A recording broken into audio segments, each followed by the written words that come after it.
After I took a bath and breakfast that was cooked by my big sister and wore my Demon Slayer uniform, along with the head cape and blade, I shifted through the woods, heading my way to the Uzushiki estate for my mission from Okiyama-sama.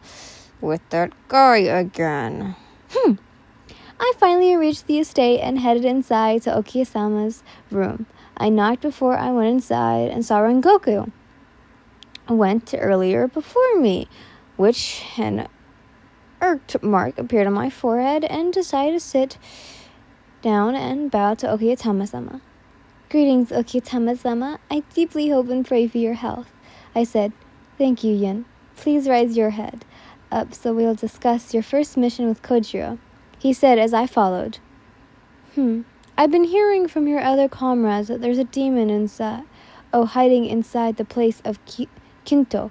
I want the both of you to make an act and kill the demon before it could kill any innocent civilians there.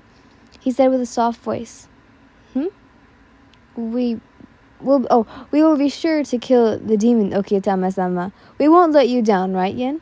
Rengoku, said, as I paid no attention and just nodded.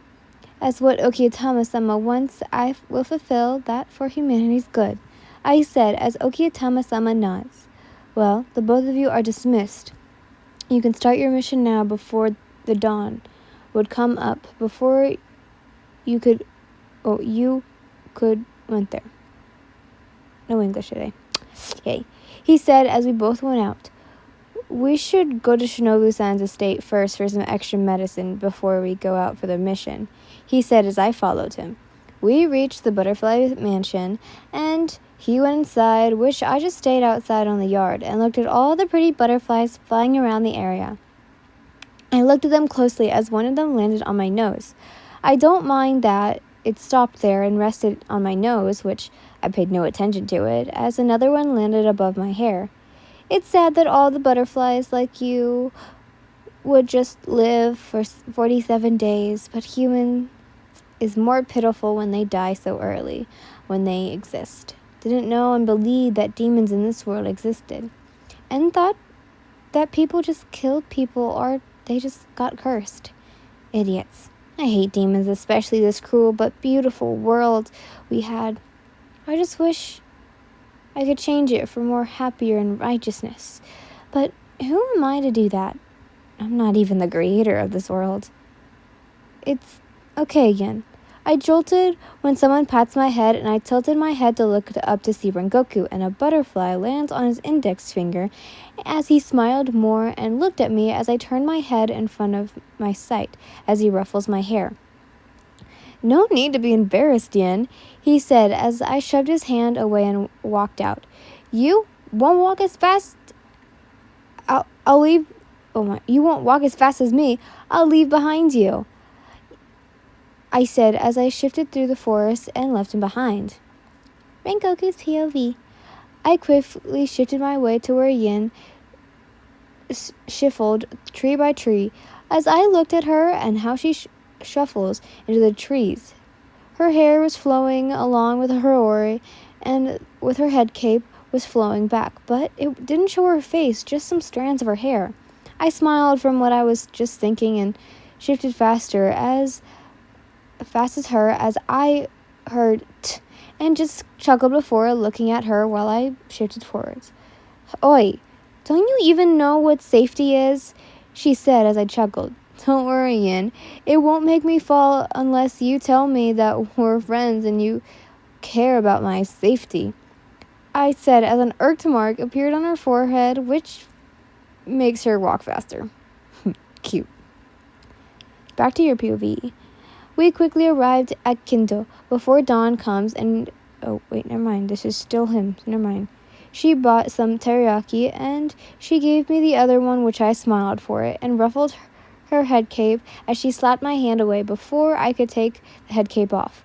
When night comes, I'll head west and you'll go for the east, and let's meet up at north. I'll tell you and you'll tell me if one of us killed a demon roaming around this place, she said while eating her food. You should eat all of it up before speaking, Yin, I said. Whatever, don't care for me, I just take care of myself, she said as I held her shoulder and whispered, "Are you sure you can defeat the demon? I know you needed me by your side, Yin," I said and chuckled, and she hits my stomach, which I quickly dodged before she could even get upset more. Cute. I want to see her cute face, but I don't want to make her mad more, or she'll hate me in the end. If you wanted to be friends, show me that I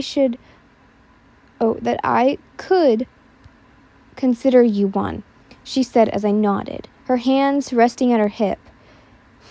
I'll do my best to be qualified as your husband, I shouted as all of the glances turned towards us as she smacks my head and drags me away into the alley. Didn't you even heard me? I said friends, she shouted, pointing at me like she was scolding me like some child. I'm sorry, Yin. I thought it would make you flustered or even laugh about it, but it only got worse. I'm sorry, I said, looking down as she sighed. Just don't do it again. Your lucky big sister told me to be soft and nice to you. If it weren't for her, I wouldn't be this nice to you, she said as she walks away. I should exchange foods for Mitsuri to tell her to have a date with me. I'm very looking forward to it. I've just barely met her, but she's really cute and beautiful, both inside and out. It may not be seen, but she's nice and a softie at heart. But it really only just comes to Mitsuri. Just a bit closeness to you, and you'll want me always by your side.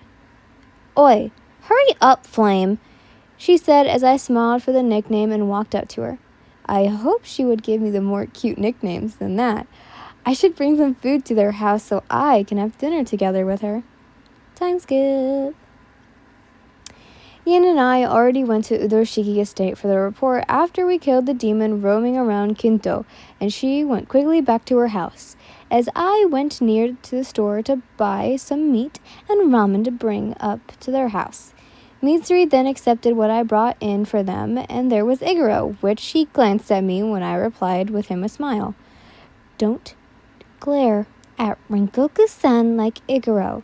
He's here for Yin, right, Rengoku-san? She, Mitsuri, said as I nodded. Yep, that's right. I'm here for my partner and wanted also to have dinner with her, I said as he sighed, meaning Iguro, and the door opens revealing the hair-colored female with a head cape still on her head, and she was in another pair of favorite-colored jinbi. As she glanced at me and I waved as she sat down across me. Why are you here? She said. I'm here for dinner with you and Konroji and Iguro, I said as she just sighed and put her head on the table. Now, Yin, tilt your head up. Let's eat, Mitsuri said. Tell me, big sister, did Rengoku force you to make him eat dinner here? I said, looking at Rengoku as he looked at me with a smile. Nope, actually, I made the decision, she said as I looked at her. Rengoku-san will always eat dinner here with us. What? I don't think I ever mentioned this, but I don't think the writer is particularly a fluent English speaker or just doesn't give two fucks about how they write. But I will be honest with you guys, sometimes it's hard for me to read their work. But it's still a great story. I love it so much. But I just want to tell you that if I mess up a couple of times, that's why. Because words just don't make sense in my mind. But anyways, I hope you guys enjoyed. Love you all so much. Bye. Mwah.